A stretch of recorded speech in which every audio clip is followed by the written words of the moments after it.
കഴിഞ്ഞ 7-9 മാസങ്ങളായി എനിക്ക് ജോലിയില്ലാതെ ഞാൻ എൻ്റെ ഫ്ലാറ്റിൽ കഴിയുകയാണ് സർ. 2-3 മാസങ്ങളായി ഒരു കൂട്ടം യൂട്യൂബേഴ്സ് എൻ്റെ പിന്നാലെ എന്നെക്കുറിച്ച് വളരെ മോശമായ രീതിയിൽ പ്രതികരിക്കുകയും ജീവിക്കാൻ വേണ്ടി ഒരുപാട് കഷ്ടപ്പെട്ട് മുന്നോട്ട് പോകാൻ ശ്രമിക്കുന്ന ഒരു സ്ത്രീയാണ് ഞാൻ എൻ്റെ മകന് വേണ്ടിയിട്ട്. പക്ഷെ അപ്പൊ പ്രമുഖ സീരിയൽ താരമായിട്ടുള്ള രേഖ രതീഷ് ആണല്ലോ ഇപ്പൊ എല്ലായിടത്തെയും ചർച്ചാ വിഷയം എന്ന് പറയുന്നത്. സംഭവം എന്താണ് ഏതാണെന്നുള്ളത് ഇതിനോടകം പലരും അറിഞ്ഞു കാണും. സംഭവം മറ്റൊന്നുമല്ല, ഈ പറഞ്ഞ രേഖ രതീഷ് ഇന്നലെ തന്നെ ഇൻസ്റ്റാഗ്രാമിൽ ഒരു ലൈവ് വീഡിയോ ചെയ്തിട്ടുണ്ടായിരുന്നു. വളരെ സങ്കടത്തോടെയും വിഷമത്തോടെയും കരഞ്ഞുകൊണ്ടുമാണ് രേഖ രതീഷ് ആ വീഡിയോ ചെയ്തത്. പുള്ളിക്കാരി ആ വീഡിയോയിൽ പറഞ്ഞത് എന്താണ്, ചില യൂട്യൂബ് ചാനലുകളും വളരെ മോശമായിട്ടുള്ള ചില ക്യാപ്ഷനുകളൊക്കെ ഇട്ടുകൊണ്ട് എന്റെ ജീവിതം തകർക്കാൻ നോക്കുന്നു എന്നൊക്കെയാണ് പുള്ളിക്കാരി ആ വീഡിയോയിൽ പറയുന്നത്. അല്ല, നമുക്ക് അതിലേക്ക് വരാം. അതിനു മുമ്പ് ആരാണ് ഈ രേഖ രതീഷ് എന്നുള്ളത് ഞാനായിട്ട് ആർക്കും പ്രത്യേകിച്ച് പറയേണ്ട ആവശ്യമില്ലല്ലോ. നമ്മുടെ പരസ്പരം സീരിയലിലെ പത്മാവതി അമ്മയെ ആരും അങ്ങനെ പെട്ടെന്ന് മറന്നു കളയാൻ സാധ്യതയില്ല. നമ്മുടെ ദീപ്തി IPCയിലെ അമ്മായിയമ്മ ഭയങ്കര വെറുപ്പിക്കുന്ന ക്യാരക്ടർ അല്ലായിരുന്നു അവര്. എനിക്ക് എപ്പോഴും ഇവരുടെ പേര് കേൾക്കുന്ന സമയത്ത് അവർ ഈ പരസ്പരം സീരിയൽ അഭിനയിച്ച ആ ക്യാരക്ടറാണ് ഓർമ്മ വരുന്നത്. പിന്നെ ഓർമ്മ വരുന്ന കാര്യം എന്താണെന്ന് വെച്ചാണെങ്കിൽ ഈ പറഞ്ഞ രേഖ രതീഷ് കുറച്ച് വർഷങ്ങൾക്ക് മുമ്പ് കഥയിലേത് ജീവിതം എന്ന പ്രോഗ്രാമിൽ പങ്കെടുത്തിട്ടുണ്ടായിരുന്നു. അന്ന് ഒരു സ്ത്രീയോട് ഇവർ വളരെ മോശമായി പെരുമാറിയിട്ടുണ്ടായിരുന്നു. അന്നത് ഭയങ്കര കോൺട്രവേഴ്ഷ്യലായി മാറുകയും ചെയ്തിട്ടുണ്ടായിരുന്നു. അതാണ് പിന്നെ എനിക്ക് ഇവരെ കുറിച്ച് കേൾക്കുമ്പോൾ ഓർമ്മ വരുന്നത്. എനിവേ, അപ്പൊ കഴിഞ്ഞ ദിവസം ഈ പറഞ്ഞ രേഖ രതീഷ് കരിഞ്ഞുകൊണ്ട് ചെയ്ത ആ ലൈവ് വീഡിയോ നമുക്കൊന്ന് ആദ്യം കണ്ടു നോക്കാം. അവരെന്താണ് പറയുന്നതെന്ന് അറിയണമല്ലോ. പ്രിയപ്പെട്ട സർക്കാർ ശ്രീ പിണറായി വിജയൻ സാറിന്, എന്റെ പേര് രേഖ രതീഷ്. ഞാൻ മലയാളം സീരിയൽ ഇൻഡസ്ട്രിയിലാണ് വർക്ക് ചെയ്യുന്നത്. എനിക്കൊരു മകനുണ്ട്, 9ാം ക്ലാസ്സിൽ പഠിക്കുന്നു. കഴിഞ്ഞ 7-9 മാസങ്ങളായി എനിക്ക് ജോലിയില്ലാതെ ഞാൻ എൻ്റെ ഫ്ലാറ്റിൽ കഴിയുകയാണ് സർ. 2-3 മാസങ്ങളായി ഒരു കൂട്ടം യൂട്യൂബേഴ്സ് എൻ്റെ പിന്നാലെ എന്നെക്കുറിച്ച് വളരെ മോശമായ രീതിയിൽ ക്യാപ്ഷൻസ് കൊടുത്ത് ചിത്രീകരിക്കുകയും എന്നെ ജീവിക്കാൻ അനുവദിക്കാതെ എന്നെ സമ്മർദ്ദത്തിലാക്കുകയും ചെയ്യുന്നു. അപ്പൊ പ്രിയപ്പെട്ട പിണറായി സർക്കാരുടെ ശ്രദ്ധയിലേക്ക് എന്നും പറഞ്ഞുകൊണ്ടാണ് പുള്ളിക്കാരി ഈ വീഡിയോ തുടങ്ങുന്നത് അല്ലെ. സർക്കാരിന് ഒരു പരാതി ബോധിപ്പിക്കുന്ന രീതിയിൽ. എന്തായാലും സർക്കാരിനോടുള്ള പുള്ളിക്കാരുടെ വിഷമം എന്താണ്, കഴിഞ്ഞ കുറച്ച് കാലമായിട്ട് ഒരു പറ്റം യൂട്യൂബേഴ്സ് തന്നെ നിരന്തരമായി ആക്രമിക്കുന്നു. അത് കാരണം തനിക്ക് ജോലിക്കൊന്നും പോകാൻ പറ്റുന്നില്ല എന്നൊക്കെയാണ് പുള്ളിക്കാരി പറഞ്ഞു വെക്കുന്നത് അല്ലെ. തന്നെ കുറിച്ച് പല യൂട്യൂബ് ചാനലുകളും മോശപ്പെട്ട വാർത്തകൾ പ്രചരിപ്പിക്കുന്നു എന്നുള്ള രീതിയിലാണ് പുള്ളിക്കാരന്റെ സംസാരം. പക്ഷെ ഏതൊക്കെയാണ് മോശപ്പെട്ട ക്യാപ്ഷനും വെച്ച് വാർത്തകൾ പ്രചരിപ്പിക്കുന്ന ചാനലുകൾ എന്ന് പുള്ളിക്കാരി എടുത്ത് പറയുന്നില്ല. എന്തായാലും ഞാൻ അതിലില്ല. ഞാൻ ഇന്നേ വരെ ഈ പറഞ്ഞ രേഖ രതീഷിനെ കുറിച്ച് ഒരു വീഡിയോ പോലും ചെയ്തിട്ടില്ല. രേഖ രതീഷുമായി ബന്ധപ്പെട്ട് ഞാൻ ചെയ്യുന്ന ആദ്യ വീഡിയോ ആണിത്. പക്ഷെ ഇവര് പറഞ്ഞു വരുമ്പോൾ എല്ലാ യൂട്യൂബേഴ്സും തന്നെ തേജോവധം ചെയ്യുന്നു എന്നുള്ള രീതിയിലാണ് പറഞ്ഞു വെക്കുന്നത്. ഇതിപ്പോ എല്ലാ യൂട്യൂബേഴ്സിനും പ്രതിക്കൂട്ടിലാക്കുന്ന രീതിയിലായി പോയി പുള്ളിക്കാരന്റെ വർത്താനം. എന്തായാലും ഇത്രയും പറഞ്ഞ സ്ഥിതിക്ക് ഒരു ക്ലാരിറ്റിയോട് കൂടി പറയാമായിരുന്നു ഏതൊക്കെ യൂട്യൂബ് ചാനലുകളാണ് നിങ്ങളെ കുറിച്ച് മോശമായ ക്യാപ്ഷൻ കൊടുത്ത് വാർത്തകൾ പ്രചരിപ്പിക്കുന്നത്. അത് നിങ്ങൾ കൃത്യമായി എടുത്തു പറയണം. അപ്പൊ അതിനൊരു ക്ലാരിറ്റി ഉണ്ടാകും. അല്ലാതെ അവിടെ ഇവിടെ ഇങ്ങനെ തൊടാതെ പറയുന്ന സമയത്ത് അതെല്ലാരും മോശക്കാരാക്കുന്ന പോലെ ആകും. ഇനി ബാക്കിയോട് പറഞ്ഞാട്ടെ. മാനസിക സമ്മർദ്ദം എനിക്ക് സഹിക്കാൻ പറ്റുന്നില്ല സർ. ഈയിടക്കാലങ്ങളായി നമ്മുടെ കേരളത്തിൽ ഒരുപാട് ജീവൻ പൊലിഞ്ഞു പോകുന്നുണ്ട് ഇങ്ങനെയുള്ള കാര്യങ്ങൾ കൊണ്ട്. ജീവിക്കാൻ വേണ്ടി ഒരുപാട് കഷ്ടപ്പെട്ട് മുന്നോട്ട് പോകാൻ ശ്രമിക്കുന്ന ഒരു സ്ത്രീയാണ് ഞാൻ എൻ്റെ മകന് വേണ്ടിയിട്ട്. പക്ഷെ ഈ യൂട്യൂബേഴ്സ് കാരണം എനിക്ക് മുന്നോട്ട് ജീവിച്ചു പോകാനുള്ള ശേഷി ഇല്ലാതെയാകുകയാണ്. ഏതാണ് ആ യൂട്യൂബേഴ്സ്? നിങ്ങളുടെ മുന്നോട്ട് പോകാൻ ശേഷി ഇല്ലാതാക്കുന്ന യൂട്യൂബേഴ്സ് ആരാണ്? തെളിച്ചു പറ. അവർക്കെതിരെ വീഡിയോ ചെയ്യാനും നിങ്ങളുടെ കൂടെ നിന്ന് നിങ്ങളെ സപ്പോർട്ട് ചെയ്യാനും ഞാൻ മുന്നിലുണ്ടാകും. അങ്ങനെ മുമ്പ് നമ്മൾ പലരെയും കുറിച്ച് വീഡിയോ ചെയ്തിട്ടുമുണ്ട്, അവർക്ക് കട്ട സപ്പോർട്ടായി നിന്നിട്ടുമുണ്ട്. ഇനിയും മുന്നോട്ട് അങ്ങനെ തന്നെ നമ്മൾ കൂടെ നിൽക്കുന്നതായിരിക്കും. പക്ഷെ നിങ്ങൾ സ്പെസിഫിക്കലി എടുത്ത് പറ, ആരാണ് നിങ്ങളെ ജീവിക്കാൻ സമ്മതിക്കാത്ത ആ യൂട്യൂബേഴ്സ്? അങ്ങനെയാണെങ്കിൽ നമുക്കും അവരൊന്നും അറിയണമല്ലോ, അവരൊന്ന് വലിച്ചു കീറണമല്ലോ. അതുകൊണ്ട് ചോദിച്ചതാണ്. എന്തായാലും ബാക്കിയോട് പറഞ്ഞാട്ടെ. മാനസികമായിട്ടുള്ള സമ്മർദ്ദം എനിക്ക് ജീവിക്കാൻ പറ്റുന്നില്ല സർ. ഇങ്ങനൊരു വീഡിയോ ചെയ്യാനുള്ള കാരണം എനിക്ക് എന്തെങ്കിലും സംഭവിച്ചാൽ തീർച്ചയായും എന്തുകൊണ്ട് എന്നുള്ളൊരു ചോദ്യം വന്നാൽ എന്നെ തേജോവധം ചെയ്യുന്ന ഈ യൂട്യൂബേഴ്സ് തന്നെയാണ് ഇതിന്റെ പിന്നിലുള്ള കാരണം എന്ന് എനിക്ക് അറിയിക്കണം. ഇതുകൊണ്ടെങ്കിലും ഇവിടെ അവസാനിക്കണം ഈ കാര്യങ്ങൾ. എന്നെ മാത്രമല്ല, എന്റെ ഫീൽഡിലുള്ള ഒരു കൂട്ടം ആൾക്കാരെ ഇതുപോലുള്ള കാര്യങ്ങൾ കൊണ്ട് ചൂഷണം ചെയ്യുന്ന ഒരുപാട് യൂട്യൂബേഴ്സ് ഉണ്ട്. ദയവേത് ഇതിനെതിരെ ശക്തമായ ഒരു തീരുമാനമെടുക്കണം. എനിക്ക് വേണ്ടി മാത്രമല്ല, ഇനിയുള്ള എന്റെ സഹോദരന്മാരും സഹോദരിമാർക്കും ഇങ്ങനെയുള്ള അനുഭവങ്ങൾ ഉണ്ടാകാതെ സർക്കാർ ഒരു തീരുമാനമെടുത്ത് ഇതിൽ നിന്നും ഞങ്ങളെല്ലാവരും രക്ഷിക്കണമെന്ന് താഴ്മയോടുകൂടി ഞാൻ അപേക്ഷിക്കുന്നു. ഇതാണ് രേഖ രതീഷ് കരഞ്ഞുകൊണ്ട് ചെയ്ത വീഡിയോ എന്ന് പറയുന്നത്. നിമിഷ നേരം കൊണ്ടാണ് കേട്ടോ വീഡിയോ വൈറലായത്. ഇപ്പൊ ഞാൻ നോക്കുമ്പോൾ തന്നെ ഏകദേശം 2 മില്യൺ കഴിഞ്ഞു. സ്റ്റിൽ ഇപ്പോഴും ഈ വീഡിയോ ഓടിക്കൊണ്ടിരിക്കുകയാണ്. പലയിടത്തും ഇതുമായി ബന്ധപ്പെട്ട് ചർച്ചകളും തുടങ്ങിക്കഴിഞ്ഞു. എന്തിനു പറയുന്നു, എനിക്കും പേഴ്സണലി ഒരുപാട് ആളുകൾ ഇതിനെ വീഡിയോ ഇങ്ങനെ അയച്ചു തരുന്നുണ്ട്. എന്താണ് ബ്രോ പ്രശ്നം, ഇതിനെ കുറിച്ചൊന്ന് പറയാമെന്ന് പറഞ്ഞുകൊണ്ട്. ഉള്ളത് പറയാലോ. ഞാനും ആദ്യമായി ഈ വീഡിയോ കണ്ട സമയത്ത് വണ്ടടിച്ചു പോയി, എന്താണ് ഇവരെ പറയണമെന്ന് ആലോചിച്ചിട്ട്. കാരണം ഇവരെ സംബന്ധിച്ചിടത്തോളം ഈ അടുത്ത കാലത്തൊന്നും വലിയ കോൺട്രവേഴ്സികളൊന്നും ഉണ്ടായിട്ടില്ല. അങ്ങനെ ഉണ്ടായി കഴിഞ്ഞാണെങ്കിൽ ആദ്യം നമ്മളാണ് അറിയേണ്ടത്, നമ്മൾ അതുമായി ബന്ധപ്പെട്ട് വീഡിയോ ചെയ്യേണ്ടതുമാണ്. പക്ഷെ അങ്ങനൊന്നും ഇവരുമായി ബന്ധപ്പെട്ട് ഉണ്ടായതില്ല. പിന്നെ എന്തായിരിക്കും ഇവർ ഇങ്ങനെ ഒരു വീഡിയോ ചെയ്യാൻ കാരണം? എന്തായാലും ഇങ്ങനെ കരഞ്ഞുകൊണ്ട് വീഡിയോ ചെയ്ത സ്ഥിതിക്ക് അതും കൂടെ ഒന്ന് അന്വേഷിക്കണമല്ലോ. അങ്ങനെ ഞാൻ എന്റേതായ രീതിയിൽ ചില അന്വേഷണങ്ങൾ നടത്തിയപ്പോഴല്ലേ എനിക്ക് കാര്യം പിടികിട്ടിയത്. സംഭവം എന്താണെന്ന് വെച്ചാണെങ്കിൽ തുടക്കം തൊട്ടേ കാര്യങ്ങൾ പറയുകയാണെങ്കിൽ ഈ പറയുന്ന രേഖ രതീഷ് മുമ്പ് 4 വിവാഹം കഴിച്ച ഒരു സ്ത്രീയാണ്. അതിൽ ആദ്യത്തെ വിവാഹം എന്ന് പറയുന്നത് യൂസഫ് എന്ന് പറയുന്ന ഒരു മുസ്ലിം പുരുഷനുമായിട്ടായിരുന്നു വിവാഹം. 2000-ലാണ് ആ വിവാഹം നടക്കുന്നത്. അന്നത്തെ രേഖ രതീഷിന്റെ പ്രായം എന്ന് പറയുന്നത് വെറും 18 വയസ്സ് മാത്രമാണ്. പക്ഷേ വെറും 8 മാസം മാത്രമേ ആ വിവാഹബന്ധം നീണ്ടു നിന്നിട്ടുള്ളൂ കേട്ടോ. അപ്പോഴേക്കും അവർ ഡിവേഴ്സ് ആയി പോയി. അതിനുശേഷം നിർമ്മൽ പ്രകാശ് എന്ന് പറയുന്ന ഒരു നടനെ പുള്ളിക്കാരി വിവാഹം കഴിക്കുന്നു. ആ ബന്ധം കുറെ നാൾ നീണ്ടുപോയി കേട്ടോ. പക്ഷെ നിർഭാഗ്യവശാൽ 2010 ഈ പറഞ്ഞ നിർമ്മൽ പ്രകാശ് മരണപ്പെടുകയാണ്. അതിനുശേഷം കമൽ റോയ് എന്ന് പറയുന്ന വ്യക്തിയുമായി ഈ പറഞ്ഞ രേഖ രതീഷ് 3ാമത് വിവാഹം കഴിക്കുകയാണ്. ആ ബന്ധം അധികം നാൾ നീണ്ടു നിന്നില്ല. ഉടനെ തന്നെ അവർ സെപ്പറേറ്റഡ് ആവുകയും ചെയ്തു. പിന്നെ അത് കഴിഞ്ഞ് അഭിലാഷ് എന്ന് പറയുന്ന വ്യക്തിയുമായി വിവാഹ ബന്ധത്തിൽ ഏർപ്പെടുകയാണ് ഈ പറഞ്ഞ രേഖ രതീഷ്. അത് വളരെ കോൺട്രവേഴ്സ്യൽ ആയിട്ടുള്ള ഒരു വിവാഹമായിരുന്നു കേട്ടോ. ഈ അഭിലാഷിനെ രേഖ രതീഷ് വിവാഹം കഴിച്ച സമയത്ത് അഭിലാഷിന് മറ്റൊരു ഭാര്യ ഉണ്ട് എന്നുള്ള തരത്തിലുള്ള റൂമറൊക്കെ അന്ന് പ്രചരിച്ചിട്ടുണ്ടായിരുന്നു. അതുമായി ബന്ധപ്പെട്ട് ചില കോൺട്രവേഴ്സികളൊക്കെ അന്ന് പൊട്ടി പുറപ്പെട്ടിട്ടുണ്ടായിരുന്നു. അങ്ങനെ അതിനുശേഷം സംഭവിച്ചത് എന്താണ്? കഥയിലേത് ജീവിതം എന്ന് പറയുന്ന പ്രോഗ്രാമിൽ ഈ പറഞ്ഞ രേഖ രതീഷും അഭിലാഷിന്റെ മുൻ ഭാര്യയും തമ്മിൽ ഒരു ഡിബേറ്റ് ഉണ്ടാവുകയാണ്. ആ വേദിയിൽ വെച്ച് ഈ പറഞ്ഞ രേഖ രതീഷ് അഭിലാഷിന്റെ മുൻ ഭാര്യയോട് വളരെ ഹാർഷായിട്ട് പെരുമാറുകയാണ്. അതോടെ രേഖ രതീഷ് എയർലായി എന്ന് പറഞ്ഞാൽ മതിയല്ലോ. പിന്നെ കുറച്ചു കാലത്തേക്ക് പുള്ളിക്കാരെ ഏറി തന്നെയായിരുന്നു. അതിനുശേഷം അഭിലാഷുമായിട്ടുള്ള രേഖ രതീഷിനെ വിവാഹ ബന്ധം വേർപ്പെടുകയും ചെയ്തു. പിന്നെ അതിനുശേഷം കുറെ കാലത്തേക്ക് ഈ പറഞ്ഞ രേഖ രതീഷ് വിവാഹം ഒന്നും ചെയ്തിട്ടില്ലായിരുന്നു. ഒരു സിംഗിൾ മദർ ആയിട്ടായിരുന്നു മുന്നോട്ട് പോയിക്കൊണ്ടിരുന്നത്. അങ്ങനെ പോയിക്കൊണ്ടിരിക്കുകയാണ് റീസെന്റ് 2 ആഴ്ച മുന്നേ ഈ പറഞ്ഞ രേഖ രതീഷ് തന്നെ ഇൻസ്റ്റാഗ്രാം അക്കൗണ്ടിൽ ഒരു വീഡിയോ അപ്ലോഡ് ചെയ്യുന്നത്. ആ വീഡിയോ ഞാനൊന്ന് കാണിച്ചു തരാം. എന്റെ ജീവിതത്തിൽ ഇന്ന് ഞാൻ ഏറ്റവും വലിയൊരു തീരുമാനം എടുക്കുകയാണ്. എന്റെ ജീവിതത്തിലൂടെ കടന്നുപോയ കാര്യങ്ങൾ എല്ലാവർക്കും അറിയാം. വേദനയും നിശബ്ദതയും, ഒരുപാട് ചോദ്യങ്ങൾ. പക്ഷേ ഇന്ന് ഞാൻ മുന്നോട്ട് പോകാൻ തീരുമാനിച്ചു. ഇനി വരുന്നത് എന്റെ ജീവിതത്തിലെ ഏറ്റവും മനോഹരമായ അധ്യായം.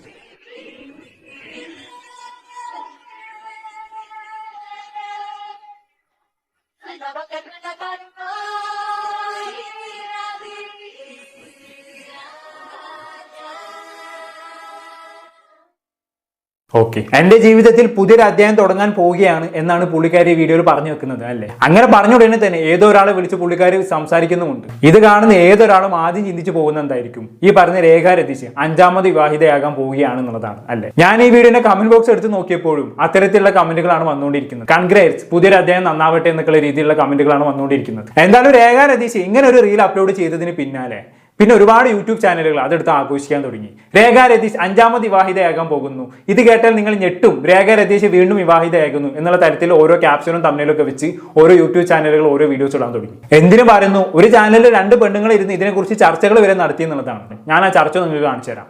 ഹർഷ, ഒരു മുഖ്യധാരാ മാധ്യമത്തിന്റെ ഒരു ന്യൂസ് കാർഡ് ഞാൻ വായിക്കാം. പുതിയൊരു ജീവിതത്തിലേക്കെന്ന് നടി രേഖ രതീഷ് 5ാം വിവാഹം ആ നടനുമായി. 5ാം വിവാഹം എന്ന് പറയുന്നത് ഇങ്ങനെ ഹൈലൈറ്റ് ചെയ്ത് കൊടുത്തിട്ടുണ്ട്. ഇതിൽ നിന്ന് മനസ്സിലാകാത്തൊരു കാര്യമുണ്ട്. ഈ 5ാം വിവാഹം എന്ന് പറയുന്നത് എന്താണ് ഇത്ര വലിയ സംഭവമെന്ന്. ഇപ്പോൾ നമുക്ക് മാധ്യമങ്ങളുടെ കാര്യം പറയുകയാണെങ്കിൽ നമുക്ക് മനസ്സിലാക്കാം, എല്ലാം ഒരു വ്യൂസ് ആണല്ലോ, എല്ലാവർക്കും ഇമ്പോർട്ടൻ്റ് അതാണ്. സർക്കുലേഷൻ വാല്യൂ ഇതൊക്കെയാണ് ഇമ്പോർട്ടൻറ്റ്. അപ്പോൾ നമ്മുടെ കേരളത്തിലെ ജനത, മലയാളത്തിലാണ് കാർഡ്, അപ്പോൾ മലയാളികൾക്ക് വേണ്ടിയിട്ടാണ് കാർഡ് ഇറക്കിയിരിക്കുന്നത്. മലയാളികൾക്ക് ഈ 5ാം വിവാഹം എന്ന് പറയുന്നത് ഇപ്പോഴും വലിയൊരു സംഭവമാണ്. ഒരു സ്ത്രീയോ പുരുഷനോ ഒരു ബന്ധത്തിൽ നിന്ന് വേർപെട്ട് മറ്റൊരു ബന്ധത്തിലേക്ക് പോകുന്നത്, മറ്റൊരു വിവാഹം കഴിക്കുന്നതൊക്കെ വലിയ എന്തോ സംഭവമായിട്ട് കാണുന്ന ഒരു സമൂഹം ഇപ്പോഴും ഇവിടെ ഉണ്ട് എന്ന് തന്നെയല്ലേ? തീർച്ചയായിട്ടും. പക്ഷേ ഇവിടെ 5ാം വിവാഹം എന്ന് പറയുമ്പോൾ ഇപ്പോൾ എനിക്കാണെങ്കിൽ പോലും 5ാം വിവാഹം ചെറിയ പ്രായമാണ്. ഈ പറയുന്ന രേഖ എന്ന് പറയുന്ന ഒരു താരത്തിന്റെയാണ് ഈ ഒരു ന്യൂസ് കാർഡ് വന്നിരിക്കുന്നത്. അവരുടെ 5ാം വിവാഹം എന്ന് പറയുമ്പോൾ അവർക്ക് അത്ര വലിയ പ്രായമായിട്ടുള്ള ഒരു സ്ത്രീ ഒന്നുമല്ല. ഇതിനു മുൻപ് നമ്മൾ മറ്റൊരു സീരിയലിൽ തന്നെ സജീവമായി നിൽക്കുന്ന ഒരു സ്ത്രീ, എനിക്കൊന്നും പേര് എനിക്ക് ഓർമ്മയില്ല, ഒരു താടിയുള്ള ചേട്ടനും ചേച്ചിയുടെയും കല്യാണം കഴിഞ്ഞത്. അത് വളരെ സന്തോഷത്തോടു കൂടി ഞാൻ നോക്കിക്കണ്ടൊരു കാര്യം. അവരുടെ 2ാം വിവാഹമോ മറ്റാന്ന് തോന്നുന്നു. പക്ഷേ എത്രാമത്തെ ആയാലും വളരെയധികം സന്തോഷത്തോടു കൂടി അവരിപ്പോൾ മുന്നോട്ട് പോകുന്നു. ഒരുപാട് ഹെയ്റ്റ് കമന്റുകളൊക്കെ അതിന് വരുന്നുണ്ട്. പക്ഷേ വളരെ സന്തോഷത്തോടു കൂടി പോകുന്നത് നമ്മൾ കണ്ടു. നമുക്കും അത് കാണുമ്പോൾ സന്തോഷം തോന്നും.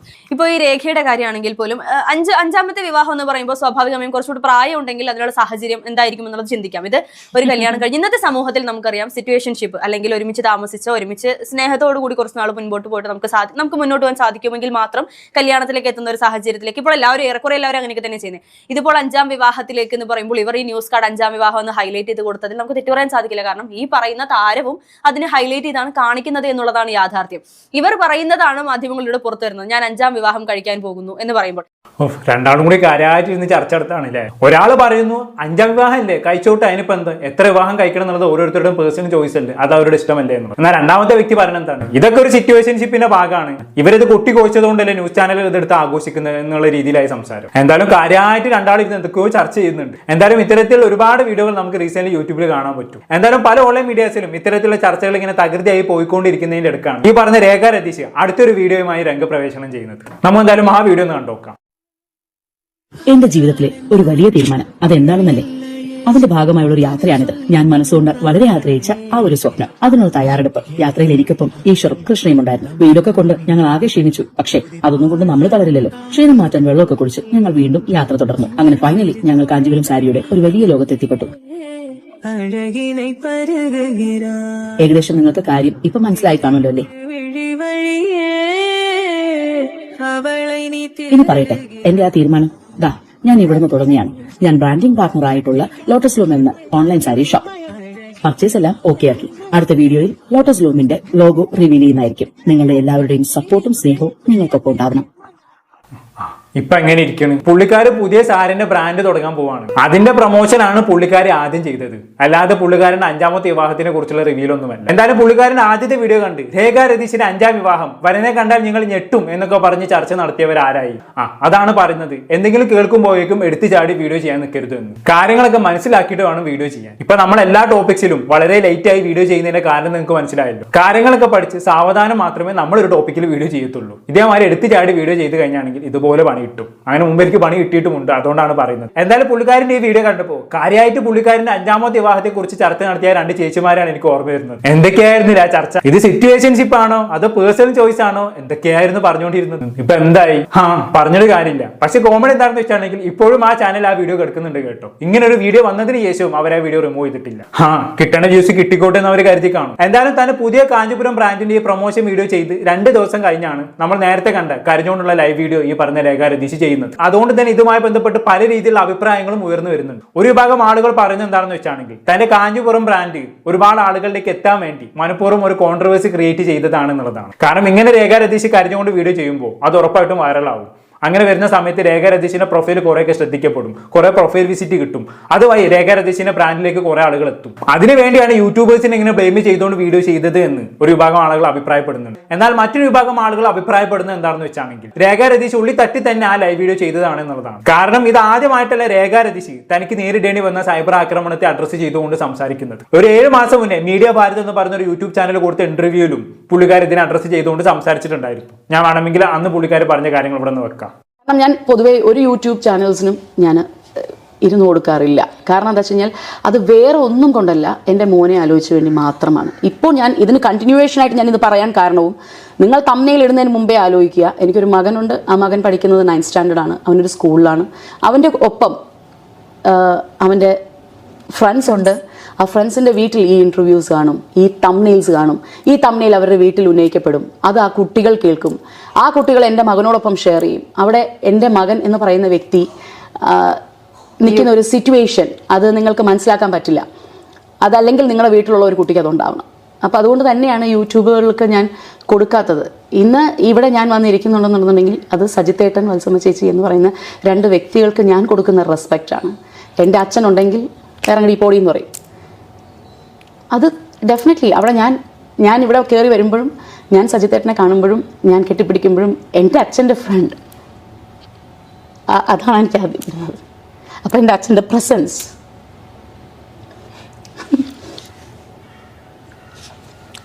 അപ്പൊ താൻ യൂട്യൂബ് ചാനലൊന്നും ഇന്റർവ്യൂകൾ കൊടുക്കാറില്ല. കാരണം കൊടുത്തു കഴിഞ്ഞാണെങ്കിൽ മറ്റു പല ചാനലുകളും തന്റെ ജീവിതം വെച്ച് പല തമ്മിലുകൾ ഇറക്കി വിടും. അത് തന്റെ കുഞ്ഞ് കാണും. അത് തനിക്ക് സഹിക്കാൻ പറ്റത്തില്ല. അതുകൊണ്ട് തന്നെ താൻ യൂട്യൂബ് ചാനലുകൾക്കൊന്നും ഇന്റർവ്യൂ കൊടുക്കാറില്ല എന്നുള്ളതാണ് നമ്മുടെ രേഖ രതീഷ് പറഞ്ഞു വെക്കുന്നത് അല്ലേ. പക്ഷെ എന്നിട്ടും ഈ പറഞ്ഞ മീഡിയ ഭാരതിന്റെ രേഖ രതീഷ് ഇന്റർവ്യൂ കൊടുത്തത് എന്തിനാണെന്ന് വെച്ചാണെങ്കിൽ അത് തന്റെ അച്ഛന്റെ സുഹൃത്തിന്റെ ചാനൽ ആയതുകൊണ്ട് മാത്രമാണെന്നുള്ളതാണ്. അതും പറഞ്ഞുകൊണ്ട് പുള്ളിക്കാരി ചെറുതായിട്ടൊന്ന് കരയുന്നുണ്ട് അല്ലേ. എന്തെന്നാലും പുള്ളിക്കാരുടെ ഈ ഒരു ക്യാരക്ടർ എനിക്ക് ഭയങ്കര ഇഷ്ടമായി കേട്ടോ. അതായത് തന്റെ കുഞ്ഞിനെ ആലോചിച്ച് മറ്റു പല ചാനലുകൾക്കും ഇന്റർവ്യൂ കൊടുക്കുന്നില്ല എന്നുള്ള പുള്ളിക്കാരുടെ തീരുമാനം ഉണ്ടല്ലോ, അതെനിക്ക് ഭയങ്കര ഇഷ്ടമായി. ഈ ഒരു തീരുമാനത്തിലൂടെ തന്റെ കുഞ്ഞിന്റെ പ്രൈവസിയെ പുള്ളിക്കാർ പ്രൊട്ടക്ട് ചെയ്യാൻ നോക്കുന്നുണ്ടെന്നാണല്ലോ മനസ്സിലാക്കാൻ സാധിക്കുന്നത്. ഇവിടെ സാധാരണ മറ്റുള്ള സെലിബ്രിറ്റീസിനെ സംബന്ധിച്ചിടത്തോളം അവർക്കൊരു കുഞ്ഞുണ്ടായി കഴിഞ്ഞാണെങ്കിൽ എങ്ങനെ ആ കുഞ്ഞിനെ മാർക്കറ്റ് ചെയ്തുകൊണ്ട് സോഷ്യൽ മീഡിയയിൽ റീച്ച് ഉണ്ടാക്കാം എന്നാണ് അവർ ചിന്തിക്കുന്നത്. പക്ഷെ അതിൽ നിന്നൊക്കെ വ്യത്യസ്തമായിട്ടാണ് രേഖ രതീഷിന്റെ ചിന്താഗതി എന്ന് പറയുന്നത്. കുഞ്ഞിന് വേണ്ട പ്രൈവസി അതവർ കൃത്യമായി നൽകുന്നുണ്ട്. എന്തിനു പറയുന്നു? സ്വന്തം കുഞ്ഞിനെ ആലോചിച്ച് പോലും മറ്റുള്ള യൂട്യൂബ് ചാനലുകൾക്ക് ഇവർ ഇന്റർവ്യൂകളൊന്നും കൊടുക്കുന്നില്ല എന്ന് പറഞ്ഞു കഴിഞ്ഞാണെങ്കിൽ അതിൽ നിന്ന് മനസ്സിലാക്കേണ്ടത് ഇവർ നല്ലൊരു പാരന്റ് ആണെന്നാണല്ലോ. എന്തെന്നാലും ആ തീരുമാനത്തെ ഞാൻ 100% റെസ്പെക്ട് ചെയ്യുന്നു. എന്തുകൊണ്ടും ഇവർ നല്ലൊരു പാരന്റ് തന്നെയാണ്. ഈ സോഷ്യൽ മീഡിയയിൽ കുഞ്ഞുങ്ങളെ വിറ്റ് കാശാക്കുന്ന മറ്റുള്ള സെലിബ്രിറ്റീസിന് എന്തുകൊണ്ടും മാതൃകയാക്കാവുന്നതാണ് ഇവരുടെ ഈ സ്റ്റേറ്റ്മെന്റ് എന്ന് പറയുന്നത്. എന്തായാലും ബാക്കിയുടെ കേട്ടോക്കാം. ഈ കുത്തിത്തിരിപ്പുണ്ടാക്കുന്നവരെയും അപ്പുറത്ത് നിന്ന് പറയുന്നവരെയും ഇപ്പുറം മാറുമ്പോൾ അപ്പുറം പോയി നിന്ന് വെച്ചിട്ട് കമൻറ്റ് ചെയ്തിട്ട് പോകുന്നവരെയും അങ്ങനെയല്ല. നമ്മൾ നേരിട്ട് വരൂ, സംസാരിക്കൂ. അപ്പോൾ അങ്ങനെ ഒരു അവസരം കിട്ടുമ്പോൾ നിങ്ങൾക്ക് ഒരു ആളെ നമുക്ക് കുറച്ചും കൂടെ അടുത്ത് നമുക്ക് മനസ്സിലാക്കാൻ പറ്റും. അല്ലെങ്കിൽ ചുമ്മാ വേറെ ഇരുന്ന് എവിടെയെങ്കിലും ഇരുന്നൊന്ന് കമൻറ്റ് ചെയ്തിട്ട് പോകുന്നില്ലല്ലോ. ആ ഓരോ കമൻസും മറ്റൊരാളുടെ മനസ്സിനെ എത്രത്തോളം വേദനിപ്പിക്കുന്നവർ ആദ്യമൊക്കെ ഭയങ്കര പെയിൻഫുൾ ആയിട്ടൊക്കെ തോന്നിയിട്ടൊക്കെ ഉണ്ട്. പിന്നെ നമ്മൾ എന്തിനാണ് ഇതൊക്കെ നോക്കിക്കൊണ്ടിരിക്കുന്നത്? നമ്മൾ അധ്വാനിക്കുന്നു. ഞാൻ രാവിലെ തൊട്ട് വൈകുന്നേരം വരെ പോയി കഷ്ടപ്പെട്ട് ജോലി ചെയ്ത് എൻ്റെ ചോര നീരാക്കി ഞാൻ അധ്വാനിച്ച് കൊണ്ടുവരുന്ന പൈസയിൽ ഞാൻ ജീവിക്കുന്നു. ഒരാൾ വന്ന് കമൻറ്റ് ചെയ്തിട്ട് പോയി എന്ന് പറഞ്ഞാൽ ഞാൻ ഇതിനെ വിഷമിക്കേണ്ട ആവശ്യം, അല്ലെങ്കിൽ അത് കേട്ടിട്ട് പോയി ആത്മഹത്യ ചെയ്യാൻ നിൽക്കുന്നു അല്ലേ? എത്രയോ പേരുണ്ട് ഇതിങ്ങനെയൊക്കെ ചെയ്യുന്നത്. എനിക്ക് ദൈവം തന്ന ജന്മം എനിക്ക് ദൈവം തിരിച്ചെടുക്കുമ്പോൾ ഞാൻ പോകും. എനിക്ക് അതിൻ്റെ നടുക്ക് പല പ്രതിസന്ധികളും ഞാൻ ചിലപ്പോൾ നേരിട്ടുവന്നിരിക്കും. അതെനിക്ക് ദൈവം തരുന്ന ടാസ്ക്കായിട്ട് ഞാൻ വിചാരിക്കും. അതിനെ അതിജീവിച്ച് ഞാൻ മുമ്പോട്ട് പോവുക എന്നുള്ളത് എൻ്റെ വിൽ പവർ. ഞാൻ പോകുന്നു. എൻ്റെ ടൈം കഴിഞ്ഞു ഭൂമിയിൽ, നീ തിരിച്ചു വരാറായി എന്ന് പറയുമ്പോൾ തന്നെ വിളിക്കും. അപ്പം ഞാൻ പോയിക്കോളൂ. അതിനിടയ്ക്ക് ഇനി ആര് വന്ന് എന്ത് പറഞ്ഞാലും ഇതിലൂടെ കേട്ട് ഞാൻ ഇതിലൂടെ കളഞ്ഞു പോകും. അത്രേ ഉള്ളൂ. ഇങ്ങനെയൊക്കെ അന്ന് ഡയലോഗ് അടിച്ച ആളാണ് ഇപ്പൊ നേരെ തിരിച്ചു പറഞ്ഞത്. എനിക്ക് സൈബർ ആക്രമണം താങ്ങാൻ പറ്റുന്നില്ല, എനിക്ക് ജോലിക്ക് പോകാൻ പറ്റുന്നില്ല എന്നൊക്കെ പറയുന്നത്. സംഭവം ഇവർക്ക് കഴിഞ്ഞ കുറച്ച് കാലങ്ങളായിട്ട് സീരിയൽ പ്രൊജക്ടുകളൊന്നുമില്ല. അത് ഇവർ ഇന്റർവ്യൂവിൽ പറയുന്നുമുണ്ട്. അതുകൊണ്ടാണ് ഇപ്പൊ നിലവിൽ ഒരു സീരിയൽ അഭിനയിക്കാൻ പോകാത്തത്. അല്ലാണ്ട് സൈബർ ആക്രമണം പേടിച്ചിട്ടൊന്നുമല്ല. പക്ഷെ അങ്ങനെയൊക്കെ ആണെങ്കിൽ കൂടിയും അതൊന്നും പുള്ളിക്കാർക്ക് കിട്ടുന്ന സൈബർ ആക്രമണത്തിനെ ന്യായീകരിക്കാവുന്ന ഒന്നല്ല. പുള്ളിക്കാരിയുടെ ജീവിതത്തെ കുറിച്ച് മോശമായി പരാമർശിച്ചുകൊണ്ട് തംബ്നെയിൽസും വീഡിയോകളും വരുന്നുണ്ടെങ്കിൽ തീർച്ചയായിട്ടും അത് അഡ്രസ് ചെയ്യപ്പെടേണ്ടത് തന്നെയാണ്. പിന്നെ മനസ്സിന്റെ കാര്യമാണല്ലോ, എല്ലാവർക്കും എല്ലാ കാര്യവും എപ്പോഴും പോസിറ്റീവായി എടുക്കാൻ പറ്റിക്കൊള്ളണമെന്നില്ല. അതിന് ഉത്തമ ഉദാഹരണമാണ് CJ റോയ്. എന്ന് സോഷ്യൽ മീഡിയയിൽ വന്ന് പോസിറ്റീവായി സംസാരിക്കുന്ന ഒരു വ്യക്തിയായിരുന്നു ഈ പറയുന്ന CJ റോയ്. അവസാനം എന്ത് സംഭവിച്ചു? പുള്ളിക്കാരൻ തന്നെ സ്വയം ജീവൻ എടുക്കുന്ന അവസ്ഥയിലേക്ക് കാര്യങ്ങൾ എത്തി. അതാണ് മനുഷ്യന്റെ മനസ്സെന്ന് പറയുന്നത്. ഏത് നിമിഷവും മനുഷ്യന്റെ മനസ്സ് മാറി മാറിയാം. ഇപ്പൊ എന്റെ തന്നെ കാര്യം എടുക്കുകയാണെങ്കിൽ എന്റെ വീഡിയോ കാണുന്നവർക്ക് അറിയാം, എനിക്ക് ഡെയിലി നെഗറ്റീവ് കമന്റ്സ് വരാറുണ്ട്, ഒരുപാട് വരാറുണ്ട്. പക്ഷെ അതൊന്നും ഇന്നേ വരെ എന്റെ രോമത്തിൽ പോലും കൊണ്ടിട്ടില്ല. അത് വേറെ കാര്യം. പക്ഷെ ചില സമയങ്ങളിൽ നമ്മളിങ്ങനെ പൊളിഞ്ഞു നിൽക്കുന്ന സമയത്ത്, പ്രത്യേകിച്ച് നമ്മുടെ പേഴ്സണൽ ലൈഫിൽ എന്തെങ്കിലും പ്രശ്നം വന്ന് ഇങ്ങനെ പൊളിഞ്ഞു നിൽക്കുന്ന സമയത്ത് നമ്മൾ വെറുതെ യൂട്യൂബിൽ കയറി നോക്കുമ്പോൾ ഒരു ചെറിയ നെഗറ്റീവ് കമന്റ് കണ്ടാൽ മതി, നമുക്ക് ഇങ്ങനെ പൊളിഞ്ഞു കയറും, നമ്മളെ മനസ്സങ്ങൾ കൈവിട്ടു പോകും. അങ്ങനെ എത്രയോ സിറ്റുവേഷൻസ് എനിക്ക് ഉണ്ടായിട്ടുണ്ട്. ഞാൻ എന്നെ ചീത്ത വിളിച്ച പലർക്കും തിരിച്ച് തെറി കമന്റുകൾ ടൈപ്പ് ചെയ്തിട്ട് ഞാൻ പിന്നെ അത് ബാക്ക് അടിച്ച് കളഞ്ഞിട്ടുണ്ട്. അങ്ങനത്തെ സിറ്റുവേഷൻസ് ഒരുപാട് ഉണ്ടായിട്ടുണ്ട്. അപ്പൊ ഞാൻ പറഞ്ഞു വന്നത് എന്താണെന്ന് വെച്ചാണെങ്കിൽ, ഒരാൾക്ക് എല്ലാ കാര്യവും എപ്പോഴും പോസിറ്റീവായി കാണാൻ പറ്റിക്കൊള്ളുന്നില്ല. ചില സമയത്ത് ചില സിറ്റുവേഷനുകളിൽ ചെറിയൊരു കാര്യം മതി നെഗറ്റീവായി മാറാൻ. ആ ഒരു സിറ്റുവേഷനിൽ അവരെ ചെയ്തതാകാം നേരത്തെ കരഞ്ഞുകൊണ്ടുള്ള ലൈവ് വീഡിയോ അല്ലേ. എനിവേ, എന്തായാലും രേഖ രതീഷിന് പറയാലോ, ബാക്കി കേട്ടോക്കാം. മനസ്സിൽ ഒളിപ്പിച്ചു വെച്ചിട്ടുള്ള ഒരു മനോഹരമായ സ്വപ്നം ഉണ്ടാവില്ലേ? നല്ലൊരു ഹസ്ബൻഡ്, നല്ല ലൈഫ്, മക്കൾ, ഒരു 5 മക്കളെങ്കിലും വേണം.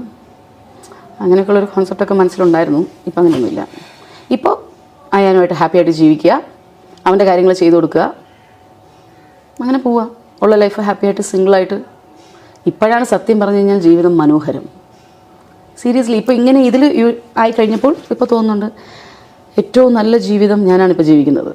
കാരണം നമ്മളെ വന്ന് നിന്ന് ഉറങ്ങാൻ സമ്മതിക്കാതെ നമ്മളെ ടോർച്ചർ ചെയ്യാൻ ആൾക്കാരില്ല. നമുക്ക് നമ്മുടെ കാര്യങ്ങൾ ചെയ്യാം. പക്ഷേ എപ്പോഴും നമ്മൾ നമ്മുടേതായ ഒരു കോളത്തിനകത്ത് നിൽക്കുക. നമുക്ക് മീൻസ് ഞാൻ പറയുന്നത് ഭയങ്കരമായിട്ട് ഫ്രീഡം അങ്ങനെയല്ല. നമ്മൾക്ക് നമ്മൾ കാര്യങ്ങൾ ചെയ്ത് നമ്മൾ എലഗൻ്റായിട്ട് നമുക്ക് പോകാൻ പറ്റുന്ന രീതിയിൽ നമ്മൾ ജീവിക്കുക. അതിൽ കിട്ടുന്ന സന്തോഷം ഭയങ്കരമാണ്. ഓക്കെ, അതാണ്. അപ്പൊ ചുരുക്കി പറഞ്ഞാണെങ്കിൽ ഇനി ഒരു വിവാഹത്തെ കുറിച്ച് താൻ ചിന്തിക്കുന്നില്ല എന്നാണ് ഇവിടെ രേഖ രതീഷ് പറയാതെ പറഞ്ഞു വെക്കുന്നത് അല്ലേ.